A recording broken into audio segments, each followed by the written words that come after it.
All right, so I'm excited to have with me Dean Carlson today, and we're going to be going through a training. I'm talking about like financial health, and this is something that Dean has definitely made a priority in his own businesses and life, in personal life and everything. And you can see how it's definitely had a dramatic impact on you say the overall quality of his life and businesses. And that's something we're going to dive into a little bit and a few areas more specifically. But Dean, thank you for coming on here with us.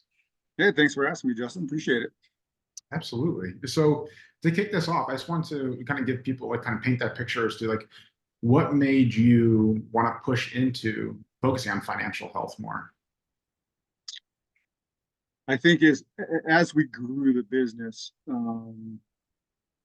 we were making more top line money without taking home any more for ourselves, right? So, in other words, business growth was going up, but expenses were going up the same or more, right? So you reach this point where it's like it's no longer worth growing from a time standpoint. What's the real goal? If it's just ego, which sometimes that does fit into it, right? You get among your peers and you just want to build a bigger and bigger gym, Mhm. without understanding that with a bigger gym comes a lot more headache. And if the headache outweighs, um, the worthwhileness of it all, then that's when burnout happens, right? So Mhm. it was really trying to separate that top line and have expenses start leveling off so we can make more profit. Mm. No, that makes complete sense, and that's something that it's just one of those things that we constantly have to like audit and like check ourselves constantly. Like, what are we doing and why are we doing it? Yeah, Sure. it is so important, and obviously when it comes to the financial health of our business, that's so crucial because it's some people do get so fixated on like, oh, I want a gym this size or this many members and this, and it's like, well, why? Like, what is that actually going to do? Is that actually in alignment with what it is that you're looking to create? So that's such an important self-realization that we have to go through, and obviously only you personally can answer that. I mean, that's nobody Yep. else can know that for you. Um, but so kind of give us an insight into like what was so obviously you mentioned like your business was kind of as it was increasing revenue wise, you made less. Um, was there a pivotal moment in your business where it's okay, like, we need to have the switch here? And then what was it like in your business once you started actually taking this on a little bit more aggressively? Yeah, it's interesting. As I asked my accountant, I was expressing this frustration to him, searching, within the financial industry, the accounting bookkeeping industry, for an answer to the question, why aren't we seeing, you know, increased profit, and then asking the questions that I as business owners, like as a new business owner, as it were, like this is the first really big venture that I had ever done. Like there's got to be a math. Like I'm kind of like a math engineering mind, right? There's got to be an equation, right? Like how much should I be taking home, and what should my expenses be, and what is a reasonable profit margin, and how much should I be paying my people? And the only answer I got from the accountant was, "Well, hey, you're doing good. Just keep doing what you're doing." And to me, that was like, okay, thank you. That's really helpful.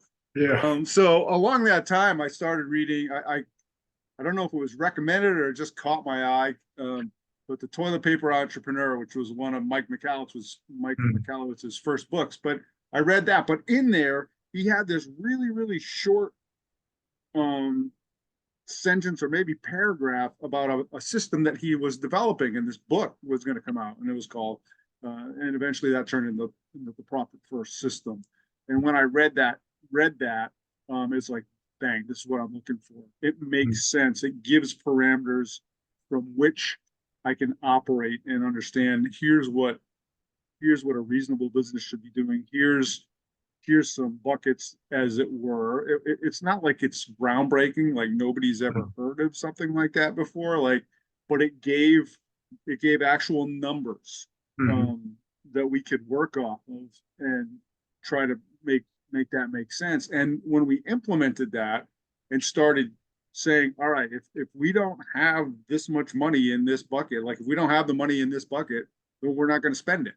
Mhm. Because I think a lot of times gym owners, and I was no exception, we see the squirrel and we chase the squirrel. Like, in other words, oh, I need an in body, or I need more equipment, or I need more of this. And we're willing to go into debt, as it were, Mhm. to invest in those things without actually measuring return of investment, which can be hard to do.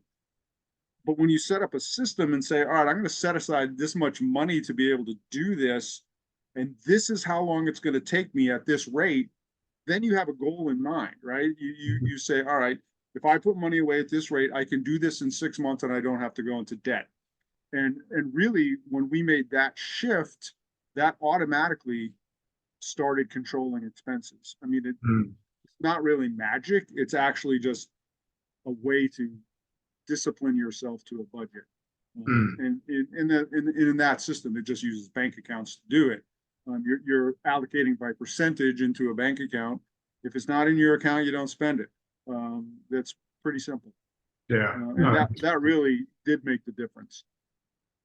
I'm curious too with how you explain that with how it kind of like it forces you to start developing patience with how you Mm-hmm. operate within your business. Because a lot of times I think a lot of us can operate too quickly on certain things.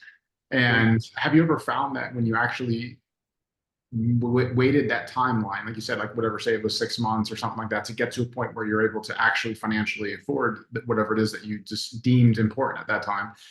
When you got to that point, did you have a realize, okay, like we don't actually need this, like, or this isn't going to help us, or this isn't going to move the business forward? Because now that you've had that time go by to actually process.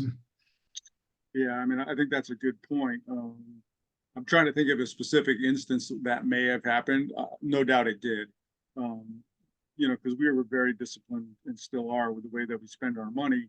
I think, what's been helpful as far as equipment and that stuff goes is if you start allocating a percentage to an equipment or an equipment replacement budget, Mhm. and it focuses you into what do I really need versus what do I want, right? So there's a lot of good stuff out there, but if I look at some of the stuff we just made impulse buys on, yeah, it was cool, gee whiz. Did it really move the needle? I would say not, right? I mean, I think that's just a general rule in the way that a lot of our gyms operate, which are training gyms as opposed to, equipment rental places, is that it's the coaches that make the difference. Mhm. And I think that can be a mindset shift too. You stop investing in equipment and you start investing in your coaches, whether that means their education or being able to pay them more or whatever that might mean to you Mhm. at the time. But equipment, I mean, a nicely furnished gym is great, right? But it doesn't generally move the needle Mhm. for most people. Nice. I totally agree with that. And I think that's a kind of good segue into kind of the specific area we wanted to dive into here is talking about obviously like payroll and things like that. And one of Mm-hmm. our previous conversations we've had, you've mentioned quite a few times how like that was definitely an area where a lot of people struggle in. It's eating up a lot of profit. So I guess where you may start like kind of where are you seeing gym owners go wrong when it comes to payroll? Where to start? I I think I think it's generally adding staff too fast at too high of a pay rate. Um, and that has become more problematic, particularly in the last few years, I think, because you have to pay people to have them work for you. I mean, you're actually competing at, I would say, and I'm not trying to say this, that it would, if I was looking to hire people, it would be more of a challenge now than it was when we started, in that back then you didn't have to pay, you weren't paying McDonald's workers, no offense, $20 an hour to walk in the doors and do that kind of work. Um, so that increases the wage scale. That being said, um, paying people too much too fast, right? So one of the books I recommend too is it's a profit first derivative book, and it's called Profit First for microgyms, and it breaks down the percentages even to a more granular level than the original book does. And that was very helpful to me as well, particularly when I coach. Um, the challenge is always when you are. I see with most of the people that I've worked with, they've already got themselves into a fix. In other words, let's say that you want to keep your payroll, non-owner payroll between 25 and 35%, and it's at 50%. Well, what do I do? Mm. There's only a couple courses of action. Number one is you got to get rid of people to get it down, or you have to grow your gym. Neither one of those is an instant fix, right? So it's more of an education process. How do we maximize the value of the labor that we currently have within our context to be able to grow the gym without adding labor? And that's largely the focus of a lot of the work that we do. Mm. From a beginning standpoint, I think you have to be really, really careful not to make desperation hires and pay people outside of the range of what you really can afford. The consequences of that are not only have an impact on the business, but I assure you it will have an impact on you. Mm. When you understand that I'm paying my people more than I'm taking out of the business, that that happens a lot in my experience. Mm. You know, there's an employee or two that are making more than the owner. Um, that's not a good way to run a business necessarily. If the owner is actually working in the business, let's put it Yeah. that way, right? Mm. That's not necessarily a good way to part, not just from a business standpoint, from really from a mental health standpoint. You put the risk in, you're doing the risk, you're doing the work. That employee can walk out at you at any time, right? You can't walk out on yourself unless you close the business. So um, just framing that and understanding, yes, I want to take great care of my people because we all want to do that. I mean, we were very blessed to be able to do that. We we had the structure of the business where they could have access to a 401k, they could have access to health insurance, stuff that you can't typically do or wasn't being done very often in our type of gyms at the time. But you can structure your business so you can pay your people, offer them benefits. You just can't do it all at once Mm. in general. So yeah. So what typically is the process like for someone just starting out looking to make their first hire? I guess like what percentage range should they be in for payroll at that point? And so you said like you can't do it all at once. Like what's the Right. progression there? Yeah, that's a good question. So we can set that up. The first thing you have to understand is, what do I really need? Um, because the real world sometimes doesn't operate like we want it to in our minds, right? So if it's I need X amount of hours of help, um, the trap is, okay, I need 20 hours of help, but I want to find a really good person and I want to keep that person, so I'm going to pay them for 40 hours even though they're only working 20 hours. That might sound stupid, but it happens, right? So you really want to figure out how much, um, what help do I need, and what's the going pay rate? What can I afford to pay them? And when I say that, let's say that you're going to hire at 20 hours a week, and you're going to hire them at $20 an hour. We'll keep it a round number. So I have to pay them $400 a week, $1,600 a month. What do I do to make sure that I can fulfill that obligation? Well, I need to be thinking far enough ahead of time with every employee that I want to add. Our goal is I want to pay that employee for 3 months before I hire them.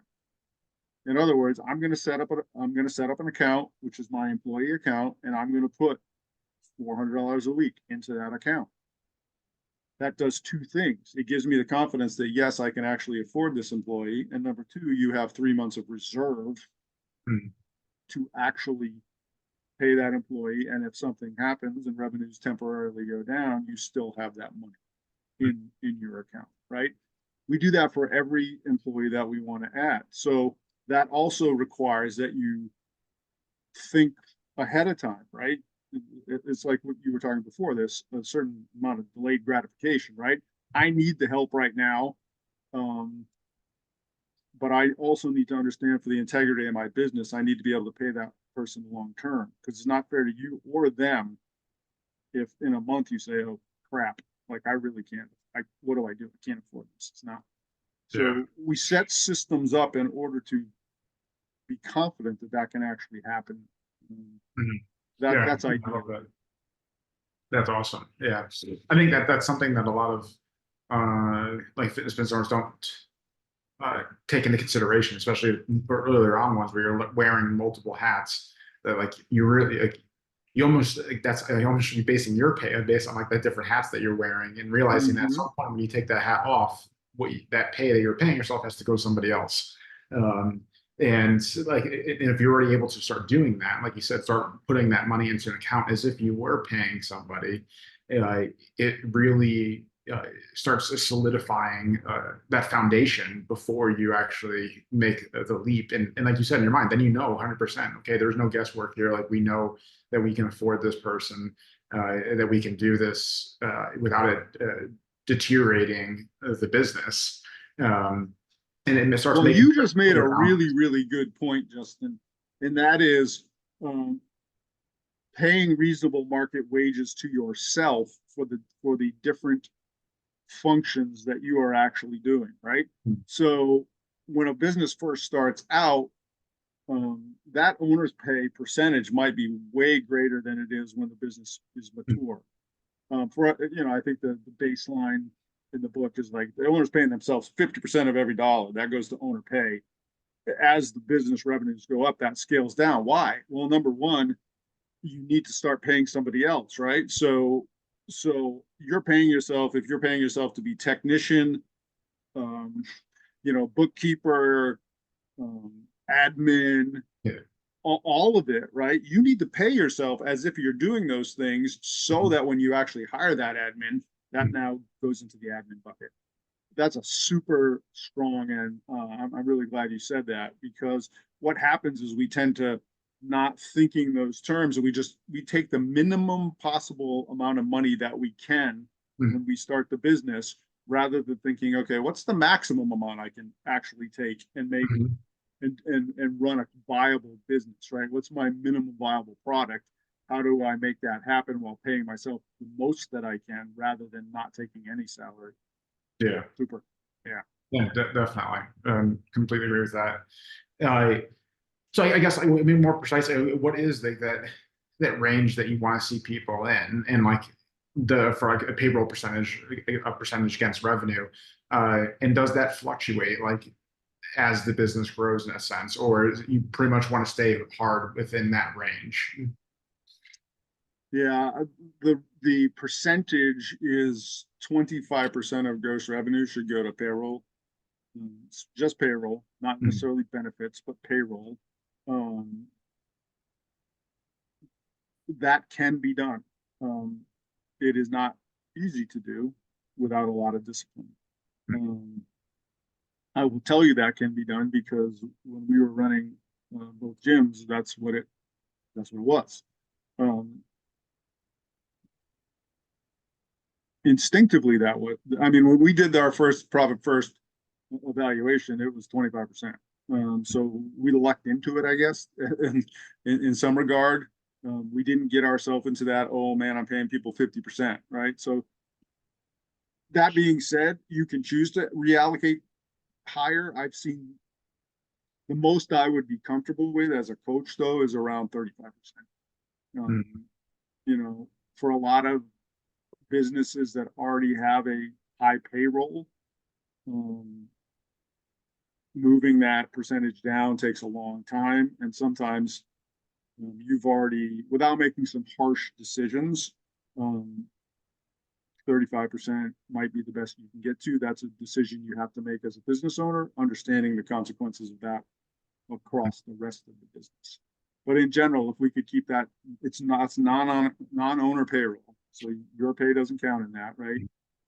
About 25%. Got it. Okay, that's definitely a good target to focus on. Can we push a little more into kind of what you just said before, of like those that maybe are listening to this that are above the high end, let's say, Mhm. on their payroll allocations. I I guess like maybe like what are some triage things that you first start doing with somebody? Say like you have a client coming to you, working with you on this. Like what would be like some like the first two steps or something you'd have them start to address this? Yeah, that's a good question. So the first thing we're going to do uh, is we're going to take a look at what your current payroll is. And then we're going to say, okay, what does your overall revenues need to be where that payroll falls within that 25% Mm, ish area, right? That mm, just gives the client a picture of, wow, like that's a lot, right? So let's say that, you're at 50% now and you want to get it down to 25% now, and your revenues are, if your revenues are X amount of dollars, well, what does that mean? How high do I have to get those revenues to bring this back into line, right? mm, Um, we've done that with a recent client, and it was roughly I have to generate 300, I think it was 300 to $350,000 more a year with adding no payroll to get it down to that percentage. Then you have to say, all right, is that, can we do that, mm, and over what term, mm, right? So it's not going to happen. You're not going to flip a switch, mm, but you're going to say, here's what we can do over the next 12 to 24 months to get that back in line. If it's so far out, like, you know, other things that come into consideration is there market saturation? Do you have the gym capacity to mm, be able to do that? Can your current trainers handle another $350,000 in revenue? mm, So you have to take many of those things into consideration, and then you have to start saying, all right, depending on that, am I paying people, particularly if it's contractors, and I know a lot of us um, don't deal with contractors and probably shouldn't. Most of the time, it mm, should be employees, not contractors. But if you have contractors that are making a lot of money, you have to say, all right, do I need this contractor? Can I have somebody else do it mm, for less money? Sometimes you're doing an add-on service. I just coaching a gym right now. It's not their core offering, but the add-on service comes in. This guy's the guy that does it. Well, let's take a look. Okay, in this case, they're paying him a revenue split of like 65-35, right? They're paying him 65% of what comes in. Um, so that means they're making 35% gross profit, but their overhead is 65%, which means they're losing 30% just by paying this guy too much. So just running the numbers, a lot of, way too many of us go on feel, like, I feel like this is a good thing to do. Prove it to me. mm, Here's the consequences. You're losing 30 cents for every time a client comes in, you're losing 30 cents. You're not gaining 30 cents. You're not gaining anything, yeah. right? So then you just have to make those decisions. Is this something I want to continue to do? What's the strategy to make that work, right? Because I think one of the things um, that I've found among coaches and gym owners is they're in it for a reason, and it's not merely financial. Most of the guys that I've coached, that's just not the biggest priority. They're service oriented. They want to help people. They have empathy for people. The person that they generally don't have enough empathy for is themselves, right? So they're going to take the hit before they make anybody else take the hit. That is a easy way to burn out. Mm, So when you're talking about financial things, it seems like I don't want to deal with this crap. It's just I don't get it. It's numbers. It doesn't matter, or it doesn't matter that much to me how much I make. Eventually, um, you know, the old cliche, you got to put the oxygen mask on first before mm, you put somebody else's on. And um, yeah, I mean, in full transparency, we did a good job. I mean, we did a good job, and I was still burnt. mm. Um, when we sold the larger business, I mean, you can talk to the guys around you. I was burnt. It was just ready to go, and I feel like that was under very good circumstances. So when you're not setting your business up to serve you as well as those around you, Mhm. um, that's why this stuff matters. Mhm. No, I completely agree with that. That's uh, so true with this space. I mean, we're definitely like, that's one of the unique things I'd say about this industry is it's very much a heart center, like servant Mhm. perspective. Like most people getting, like you said, to get into this space not because they want to be like uh, Wall Street millionaires. I mean, we're not like that isn't the focus. It usually comes from a place of like, yeah, like wanting to serve others, and the fact and in this space, doing your own thing is usually the better way to go versus working for like a big global type gym type of thing. Yeah. Um, so that's where, with that in mind, though, we obviously have to learn these different skills and be able to make sure the health of the business is there because ultimately then you're not going to have the impact that you want to have if your business isn't healthy and you aren't healthy to be able to uh, build it to where it needs to be. So I mean that's really what the root of this is. This isn't like talking about like finances and things like that. It's not to like burden you or be like oh to highlight something else that maybe you're not good at or don't want to do. It's if this Right. is the facts of owning a business, and if you want to have a sustainable business that actually has the impact financially, time, and uh, actually like impacting your community, then these things have to be considered and have to be in place.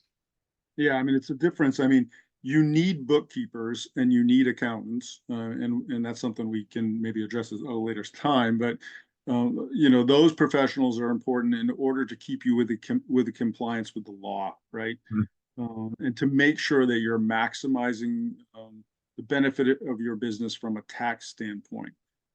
My work really revolves around how do you treat every dollar that comes into the business from a cash management standpoint, and what is the proper place that that should be allocated in order to push your business forward. And how can we do that in a simple way that really doesn't add that much time to your weekly rhythm, right? So just, you know, that's one of the things I hear, you know, how long is this going to take? You know, well, in the beginning, it's going to take some work depending on where you're at, right? But then as far as a daily, a weekly rhythm, you're talking about taking 10 minutes once a week to make allocations, right? Mhm. It's really not that heavy of a lift once the system is set up. It's just like anything else. You have to, you said the word skill. It is a skill to understand these, you know, how these pieces fit together. But it's not like I'm asking you to go deadlift 600 tomorrow. You know, let's start off with, you know, doing let's some kettlebell deadlifts or something, right? I mean, we're just going to do the simple things. So, and that's going to get you to that 600-pound deadlift at some point. But it's an incremental process, just like with your clients in the gym. You don't ask them to do too much too fast, but you do want them to understand why they're doing what they're doing. Um, Yeah, so, absolutely, I completely agree. I mean, and this has definitely been enlightening. I hope this, like, if you're listening and watching in on this, this is start getting the wheels turning and start getting into at least start looking into what you're doing. Really starting to like at the very least, if you just look at least the percentage of what you're allocating to payroll to get the ball rolling in the right direction, I mean, like that is huge. I mean, and that was like kind of like the whole point of having this training and having this discussion with Dean and bringing him on is just like get that light bulb turned on and like start paying attention to what you may not be fully paying attention to in your business and like you know and in the gym space it can be so easy to get wrapped up in thinking that we have to constantly keep focusing on marketing and sales and all of that. And yes, that all has its place. But at the end of the day, if you have a very weak infrastructure and especially a financial one, uh, you can't outmarket that or you can't outsell it. Like it's going to at some point catch up with you. So that's the point is that this comes to bring that realization to light and we thank you, Dean, for coming on. And for those that want to push into this more, and have that like more in-depth interaction with you, where's the best place for them to start that process? The easiest thing is just to write me an email at ffprofitcoach@gmail.com. So it's ffprofitcoach@gmail.com. I'd also recommend that they read Profit First for Microgyms. Hmm. John Briggs wrote that. John's an accountant, actually, in background, who also owns a gym, and he did yeoman's work, as far as I'm concerned, in putting those percentages down, and doing the research necessary for the revenue levels in that book. It's just a real helpful primer, just to give you, if you're not familiar with cash management systems at all. Hmm. There's more than one out there. First, the one I like. I think that's worth the $15 just to sit down and read, to get an idea of what's going on. Definitely. Hey, if that's anything you get out of this, is just that like that this is something to obviously take seriously and have some focus on. So I hope you do, if you feel encouraged or pulled to want to engage with Dean, that you do that. Reach out to him. I mean, again, that's how things open up and doors open up when you seek the right help, and that's what we're here for, is to make sure that we're guiding you and ultimately helping you achieve the business that you're looking to have the impact that you want to have. And that's why we have these different tools and resources and people a part of this community to do that. So, Dean, thank you again for your time. We appreciate you coming on. You're welcome. Thanks again for having me.